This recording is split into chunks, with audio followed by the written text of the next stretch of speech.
Friends of Formula One, the numbers circulating around Monza right now is absolutely staggering. And if confirmed, it could change the entire second half of this championship. The engine upgrade Ferrari is bringing to their home, Grand Prix is expected to deliver around 20 extra horsepower, a jump that would put the prancing horse on equal footing with their rivals in terms of raw power. And here's something almost nobody has talked about. Ferrari had been forced to run the entire season with serious compromises, deliberately giving up downforce to avoid losing too much time on the straights. With the new engine, that compromise could disappear entirely. But that's not all, because there's a massive behind-the-scenes story involving their #1 rival. Kimi Antonelli is facing a potential grid penalty at Monza, and he'll explain exactly why. He'll also tell you why Ferrari chose not to bring the new engine to Zandvoort, a strategic decision that also involves Singapore. And finally, the very sharp verdict from a professional racing driver who called Ferrari a thorn in the side of their competitors. Let's get into all of it right now. If you don't want to miss any updates on Ferrari and Formula One, leave a like on the video and subscribe to the channel to stay up to date. Alright, let's dive straight into the detailed analysis. Let's start at the beginning, because to understand the Monza upgrade, you need to understand where the problem came from. Ferrari took a very different approach compared to the other manufacturers in this engine generation, choosing a smaller turbocharger. That decision had two specific goals: explosive starts off the grid and much stronger acceleration coming out of slow corners. The problem is that only one of those two advantages survived. Before the season began, the Federation introduced a revised start procedure, which wiped out much of the benefit Ferrari had so carefully designed into that choice. The corner exit reactivity remained, but one of the main reasons behind the original decision was neutralized, and the cost was always there. A smaller turbo simply can't move the same volume of air at high engine speeds, leaving Ferrari exposed in terms of peak power.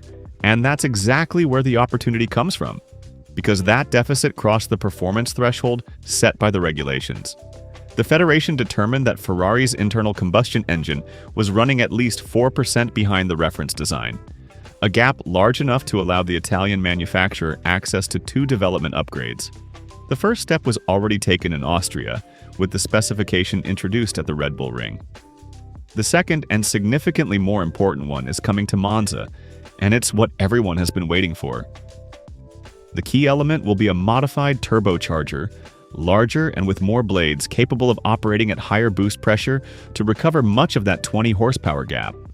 And now we get to the heart of the matter. The improvement being talked about is in the region of 20 horsepower, a figure that would theoretically put Ferrari on par with their rivals in raw power. On the energy management side, it's harder to make predictions, but the gap between the two power units doesn't appear to be dramatically wide. The result could therefore be a Ferrari with no deficit at all, neither in peak power nor in energy recovery during the race. And sources close to the team are genuinely confident about this. The modifications should improve the overall efficiency of the power unit while also delivering better acceleration, which are precisely the two weaknesses that have limited not just the engine, but the entire SF26 throughout the first half of the season. That's why at Maranello they see this upgrade not simply as a power boost, but as the chance to solve the most persistent limitation of the car. And here's where it gets really fascinating, because when you look at the data from the races where Ferrari genuinely excelled, a surprising picture emerges. The team had been forced into compromises to stay competitive on circuits with long straights, and two examples illustrate this perfectly. In Barcelona, Ferrari brought a significant package that allowed them to cancel out the power unit disadvantage that had been making them slower on every straight. The result was clearly visible in sectors 2 and 3, where Ferrari carved out a massive gap over the rest of the field. Silverstone, on the other hand, tells a completely different story. There, the team chose to run a low-drag package, deliberately sacrificing maximum downforce on the SF26, just to compensate for the lack of power. That decision still produced an excellent result in terms of energy management from the very start of the weekend, leading to pole in the sprint race and then Charles Leclerc's victory in Sunday's Grand Prix. So, you can understand what having those 20 extra horsepower would mean. Ferrari could finally use the maximum levels of downforce available to them whenever they see fit, because that deficit would simply no longer exist. A potentially devastating weapon, one that combines with the floor upgrade already planned for Zandvoort. So why not bring everything at once when the break ends? The answer is entirely strategic. At Zandvoort, Lewis Hamilton and Charles Leclerc will continue racing with the specification first introduced in Austria.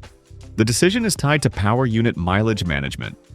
Ferrari wants to distribute the running hours across available components, rather than committing the new specification to another full race weekend straight away.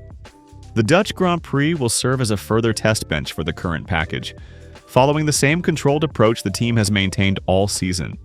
But there's an important catch, because introducing the upgrade at Monza also creates a long-term reliability challenge. The new internal combustion engine and turbocharger will be the last components of their type available to Hamilton and Leclerc within their seasonal allocation. Any additional element would expose both drivers to grid penalties. That's why Ferrari is already planning their strategy race by race. Part of the plan involves bringing both drivers back to an older specification for the Singapore Grand Prix, race number 17, where the Marina Bay circuit places far less emphasis on raw power.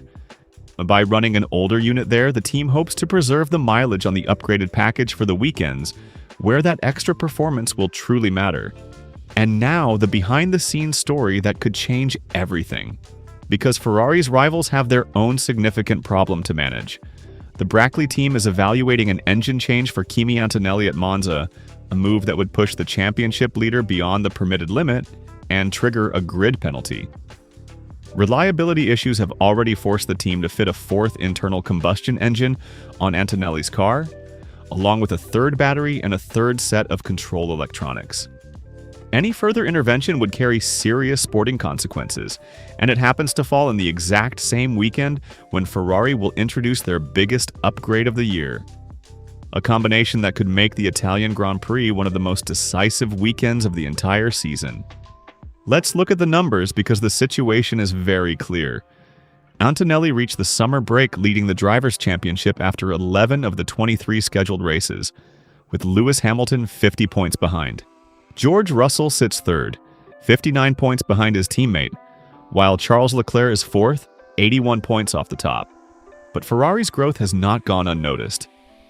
After their rivals took all of the first 6 victories of the season, their margin has been steadily shrinking. Ferrari have stepped onto the top step of the podium twice in the last 5 Grand Prix, while McLaren added one more. And Jamie Chadwick's verdict on Sky Sports was sharp and direct. Ferrari are a thorn in the side of Mercedes, preventing them from pulling away. She added an important detail too. Mercedes' reliability is not the best, and that is holding them back. It means they need to focus on that aspect rather than purely on performance. Chadwick also openly endorsed Ferrari's development direction, describing the Maranello squad as something of an exception with the path they have chosen. By taking that direction, they are leaving their rivals behind, but she also pointed to what still needs to happen. They need to close the gap a little more, and they need to manage the engine upgrades as well as possible, upgrades that will come further down the line. This fight is far from over,